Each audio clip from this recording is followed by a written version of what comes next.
بیت الخلاء یا تو پھر کہیں باہر ہم پیشاب کر رہے ہوں، سفر میں ہوں، کہیں ٹوائلٹ نہیں ہے، باہر گئے ہیں، تو ایسا ہوتا ہے کہ کبھی ٹہر کر پیشاب کرنا پڑتا ہے. کوئی کوئی جگہ ایسی ہوتی ہے جہاں پر بیٹھنے کا انتظام نہیں ہوتا ہے، کھڑ کے کرنا ہوتا ہے، جیسا کہ ریلوے اسٹیشن، بس اسٹاپ وغیرہ پہ کیا ہوتا ہے کھڑے کھڑے پیشاب کرنے کا رواج ہوتا ہے، مطلب ایسا بنا ہوا ہوتا ہے. تو ایسی جگہ میں کیا کرنا ہے، ہمیں پیشاب کی چھینٹوں سے بہت زیادہ بچنے کی کوشش کرنا ہے کہ وہ ہمارے اوپر اچھلے نہیں، کیونکہ جو سب سے زیادہ عذاب جو ہوتا ہے قبر میں وہ پیشاب کی چھینٹوں سے نہ بچنے کی وجہ سے ہوتا ہے. جیسے پیشاب کر لیے، پیشاب سکھائے نہیں، ایسے ہی آ گئے، وہ پیشاب پورا بدن میں لگ جائے گا. اور پیشاب ایسی جگہ پر کر رہے ہیں جہاں پر پتھر ہے، وہ اس کی چھینٹیں ہمارے اوپر آ رہی ہوں. کوئی ایسے ایسے ٹوائلٹ پیشاب خانے بنے ہوئے ہوتے ہیں جہاں پہ پیشاب کرنے کے بعد پیشاب الٹا اچھل کے اپنے بدن پہ آتا رہتا ہے، پھر بھی کوئی ہوش نہیں رہتا. نمبر 17 پر جو ہے، بعض جگہ بیت الخلاء نہیں ہوتا، اس وقت ایسی آڑ کی جگہ میں رفع حاجت کرنا چاہیے جہاں کسی دوسرے آدمی کی نگاہ نہ پڑے. جیسا کہ سفر میں ہوں، کہیں جا رہے ہوں، کھیتی وغیرہ پر کام کر رہے ہوں، یا پھر کسی راستے پر حاجت ہو گئی، تو ایسی جگہ پہ آڑ لینا ہے، دیوار کی یا پیڑ کی، درخت، کوئی بھی چیز کی آڑ میں استنجا کرنی چاہیے، تاکہ وہاں پر کسی انسانوں کی نظر نہ پڑنی چاہیے، کسی کی بھی نظر نہ پڑے. ایسی جگہ میں استنجا رفع حاجت سے فارغ ہونی چاہیے. نمبر 18، پیشاب کرنے کے لیے نرم جگہ تلاش کریں تاکہ چھینٹیں نہ اڑیں اور زمین میں جذب ہو جائے. یہ بہت خاص بات ہے، اس کا ہمیں احتیاط کرنی چاہیے کہ جہاں بھی ہم پیشاب کر رہے ہیں، میں نے ابھی بھی بتایا تھا، ایسی جگہ میں پیشاب نہ کریں جہاں پر پتھر ہو، سخت زمین ہو، تو چھینٹیں ہمارے اوپر اچھل کے الٹا ہم پہ آ جائیں گے. تو اس وجہ سے کیا فرمایا، پیشاب ایسی جگہ کرے، وہ جگہ نرم ہونی چاہیے، مٹی ہونی چاہیے، نرم مٹی ہونی چاہیے کہ پیشاب فوراً جذب ہو جانی چاہیے، رکنا نہیں چاہیے وہاں پہ پیشاب. تو ایسی جگہ میں پیشاب کریں. نمبر 19، بیٹھ کر پیشاب کریں، کھڑے ہو کر پیشاب نہ کریں.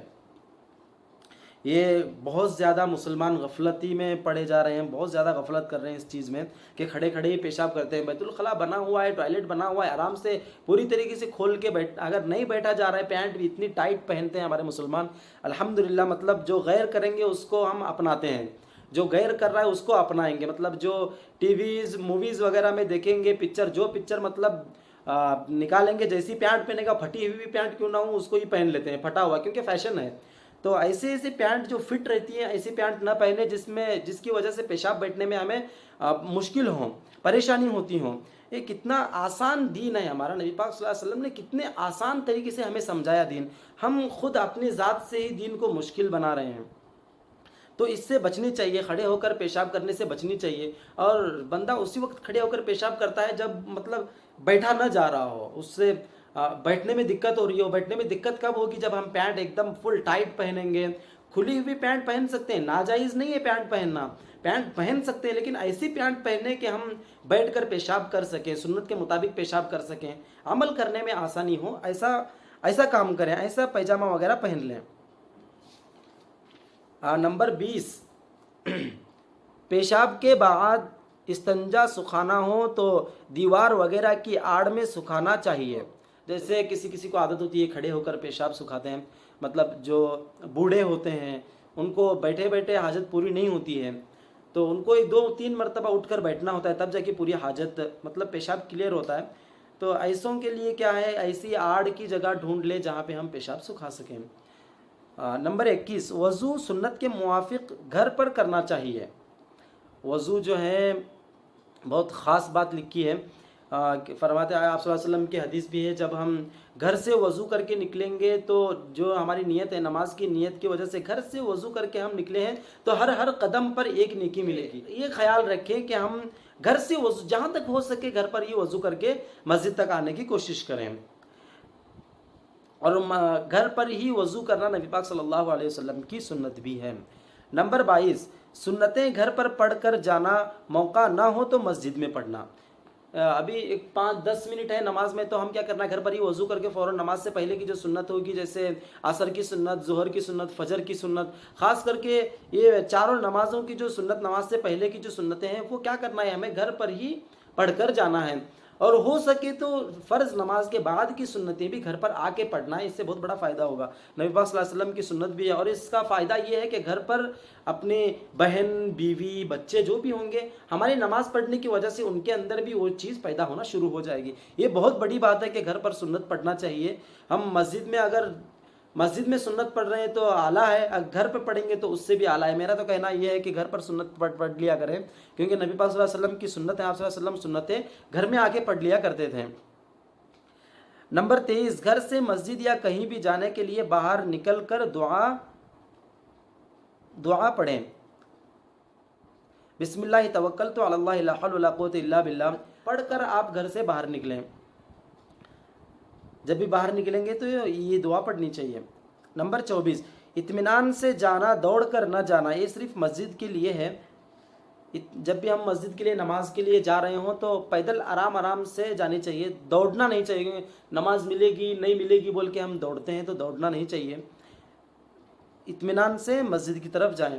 نمبر 25، اور مسجد سے یا کہیں سے بھی گھر میں آنے کے بعد گھر والوں کو سلام کرنا اور یہ دعا پڑھنا۔ جب ہم باہر سے مسجد سے آ رہے ہوں یا کوئی کام کے لیے گئے تھے، کسی کام کے لیے، تو گھر آ رہے ہیں تو گھر میں آتے ہی سب سے پہلے ہمیں کیا کرنی چاہیے؟ سلام کرنی چاہیے۔ دعا یہ ہے، اللہم انی اسألک خیر المولج و خیر المخرج، بسم اللہ ولجنا و بسم اللہ خرجنا وعلی اللہ ربنا توکلنا۔ بہت اچھی دعا ہے، جب بھی ہم گھر پہنچیں تو یہ دعا گھر آتے ہی کرنی چاہیے۔ اللہم انی اسألک خیر المولج و خیر المخرج، بسم اللہ ولجنا و بسم اللہ خرجنا وعلی اللہ ربنا توکلنا۔ 25 سنتیں ہو چکی ہیں، امید کرتا ہوں آپ لوگ یاد رکھیں گے، ساری سنتیں سنیں گے، بارہا آپ سنیں گے تو آپ لوگوں کو یاد ہو جائیں گی۔ اگر آپ کو یاد کرنا ہے سنتیں تو اس کلپ کو آپ ڈاؤن لوڈ کر سکتے ہیں، ڈاؤن لوڈ کر کے یہ ساری سنتیں آپ خود بھی یاد کریں، اپنے بچوں کو بھی یاد کرائیں، بہت بڑا فائدہ ہوگا۔ اسی نیت سے میں یہ رسول اللہ صلی اللہ علیہ وسلم کی سنتیں آپ لوگوں کے سامنے بیان کر رہا ہوں، تاکہ سب کو یاد ہو جائے، میں خود اس پر عمل کر سکوں، یہ نیت ہے۔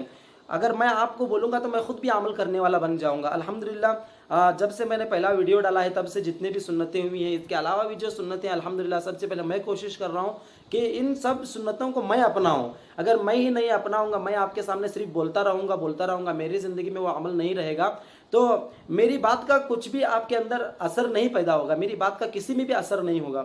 اگر میں خود کروں گا تو آپ کے اندر اثر ہو جائے گا۔ اگر آپ بھی اپنے گھر پہ یہ عمل کریں گے تو آپ کے بچے آپ کو دیکھیں گے اور وہ بھی عمل کرنا شروع کر دیں گے۔ جیسے کہ آپ پانی پی رہے ہوں تو بیٹھ کر پانی پئیں، بسم اللہ بول کر پانی پئیں، سر پر ٹوپی رکھیں، سیدھے ہاتھ سے پانی پینا چاہیے، بسم اللہ پڑھ کر پانی پینا چاہیے، 3 سانس میں پانی پینا چاہیے، پینے کے بعد الحمدللہ کہنی چاہیے۔ اگر آپ یہ عمل اپنے بچوں کے سامنے بیٹھ کر کریں گے تو آپ کے بچے بھی دھیرے دھیرے آپ کو فالو کرنا شروع کریں گے۔ آپ کی بہن بھائی بیوی، آپ جب بھی آپ سنت پڑھیں گے تو گھر پر سنت پڑھیں گے، تاکہ آپ کی بہن بیوی بچوں کے اندر بھی یہ نماز پڑھنے کی توفیق ملے۔ اللہ تبارک و تعالیٰ انہیں بھی توفیق عطا فرمائیں گے آپ کی وجہ سے۔ تو مکمل ہو چکی ہیں سو کر اٹھنے کے بعد کی سنتیں۔ آگے جو آ رہا ہے وہ جب ہم مسجد پہنچیں گے تو اس وقت کیسے مسواک کرنا ہے، مسواک کی سنتیں ہیں، وضو کی سنتیں ہیں، اور اس کے بعد غسل کرنے کا مسنون طریقہ ہے، آپ صلی اللہ علیہ وسلم کیسے غسل کیا کرتے تھے، اور اس کے بعد مسجد میں داخل ہونے کی سنتیں ہیں، نماز کی پوری 51 سنتیں ہیں۔ الحمدللہ سارے سنتیں آپ لوگوں کے سامنے میں رکھوں گا، آپ لوگ بھی انشاءاللہ میرا ساتھ دیں، اور اگر آپ کو میرے چینل پر نئے ہیں تو ضرور لائک کریں، شیئر کرو، زیادہ سے زیادہ ویڈیو کو شیئر کیا کریں تاکہ لوگوں تک یہ بات پہنچے، کیونکہ سنتوں پر عمل بہت کم ہو چکا ہے، جس کی وجہ سے ہم پر بلائیں، مصیبتیں، تکلیفیں آنا شروع ہوئیں، کیونکہ ہماری زندگی میں نبی پاک صلی اللہ علیہ وسلم کا طریقہ ہی نہیں ہے، تو ہماری زندگی کی ایک رتی برابر بھی فائدے کی نہیں ہوگی۔ تو اسی لیے کیا ہے، آپ لوگ زیادہ سے زیادہ ویڈیو کو شیئر کیا کریں، لائک کریں۔ اگر آپ لوگ نئے ہیں تو میرے چینل پر ضرور سبسکرائب کر لیں، تاکہ جب بھی میں ویڈیو اپلوڈ کروں سنت نبوی صلی اللہ علیہ وسلم یا پھر بیانات یا پھر کوئی ایسی چیز جو آپ کے فائدہ مند ہوگی، انشاءاللہ دعا میں یاد رکھیں۔ اللہ تبارک و تعالیٰ کہنے سننے زیادہ عمل کرنے کی توفیق عطا فرمائے۔ السلام علیکم ورحمۃ اللہ وبرکاتہ۔